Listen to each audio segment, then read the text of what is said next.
un film, un personnage très spécial aujourd'hui parce que si vous avez vu la vidéo du lundi, je ne peux pas tourner chez moi, donc je suis obligé de tourner en extérieur. Et la difficulté de tourner en extérieur par ce temps magnifique, ce sont les abeilles et les guêpes, ainsi que tout autre rampant ou rongeur. Donc à cause de tout ça, je ne peux pas m'asseoir, de peur de me prendre une énorme piqûre sur le front. Donc il ne me restait que la méthode marcher. Donc bah c'est parti, ça sera un film, un personnage sur le film Avengers Infinity War. Et ce sera un épisode très spécial parce que pour une fois dans un film, un personnage, ça sera un film, deux personnages. Donc vu que je suis en extérieur, je ne vais pas pouvoir vous passer la petite musique et Sylvain qui est resté au chaud, qui est en RTT en ce moment. Donc mes deux personnages préférés du film Avengers Infinity War sont Thanos, évidemment, et Thor. Mais j'avoue, j'ai une légère préférence pour Thor dans le film. Alors, pourquoi me direz-vous? Eh bah, tout simplement parce que ce personnage, il a une bonne évolution. Même si c'est vrai qu'il a quand même tout perdu. Mais je sais pas, j'ai l'impression que c'est, en tout cas pour moi, le seul Avengers qui a un avenir certain après Avengers 4. Évidemment, je parle des Avengers originels, hein, qui sont Hawkeye, Black Widow, Hulk, Iron Man, ainsi que Captain America. Mais je sais pas, depuis Thor Ragnarok, j'ai l'impression que Thor, ils lui ont donné une nouvelle dimension, une dimension plus humoristique, en essayant de ressembler un petit peu aux Gardiens de la Galaxie, en un petit peu plus poussé, quitte à ce que l'humour soit un petit peu plus lourd. Par exemple, dans le film, quand il appelle tout le temps Rocket lapin, moi, ça me fait rire une fois, deux fois, trois fois. Après, c'est vrai que c'est un peu redondant, un peu rébarbatif. Et donc, depuis qu'il a pris cette nouvelle dimension, j'ai l'impression que c'est un nouveau personnage. Un personnage beaucoup plus intéressant, peut-être lié au fait qu'il ait moins de cheveux. Attention, hein, j'ai rien contre les mecs qui ont des cheveux longs, hein, mais je dis juste un moment coupe-coupe quoi. Oh putain de merde, il y avait une guêpe. Là j'ai des frissons sur tout le corps, hein. Maintenant vous savez pourquoi est-ce que je ne tourne pas assis. Et en plus par rapport à ce personnage qui fait que c'est l'un de mes personnages préférés, un de mes deux personnages préférés du film,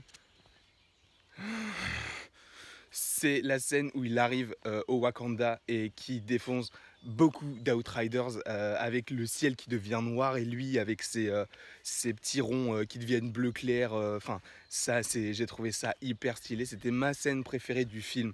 Vraiment. En plus, je trouve que, voilà, à la fin, quand c'est lui qui pourrait porter le coup fatal face à Thanos, tu sens que Thor, en fait, on le sous-estime grandement parce que il sait rivaliser avec Thanos et c'est vrai qu'il aurait pu viser la tête, mais voilà, il a fait ce qu'il fallait faire. Et il a les armes pour ça, il a la puissance pour ça, parce que c'est quand même un dieu. Donc voilà, c'est pour toutes ces raisons que je le place en haut de la pile de super-héros qu'il y avait dans Avengers Infinity War. Mais je le place, c'est vrai, un poil au-dessus de Thanos. Thanos qui m'a... Voilà. Bah déjà, la scène d'introduction du film, ça t'annonce un peu le personnage. Je vais pas refaire une critique, réexpliquer ce qui se passe dans le film, je l'ai déjà fait dans la critique, mais vraiment, quand il affronte Hulk, c'est génial. Enfin, il a cette liberté de mouvement qui lui permet d'être fluide. Voilà, il a ce truc. Il a ce truc. Il envoie pratiquement à la mort Hulk alors que c'est censé être l'un des personnages les plus puissants. Vous avez rien vu, j'ai pas failli trébucher, alors laissez-moi tranquille s'il vous plaît. C'est pas juste justement un mec dans une chaise qui sourit constamment pour rien. Il est pas juste un méchant qui veut tout détruire.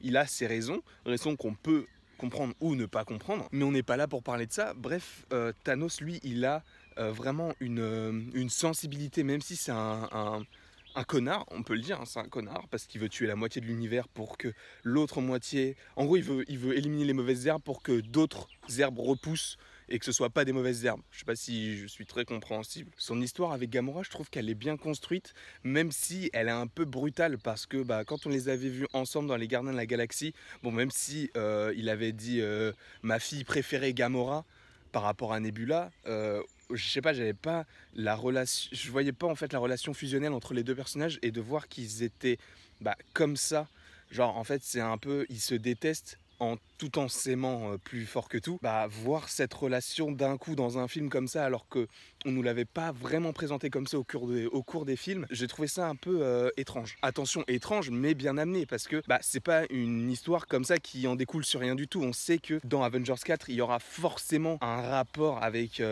entre Gamora et Thanos, parce que je suppose que Gamora est dans la pierre de l'âme, et le fait qu'elle soit dans la pierre de l'âme, ça peut justement jouer en la défaveur de Thanos et qu'il succombe au pouvoir de la pierre. Donc voilà, de toute façon, vous saviez que Thanos allait être dans mes personnages préférés du film.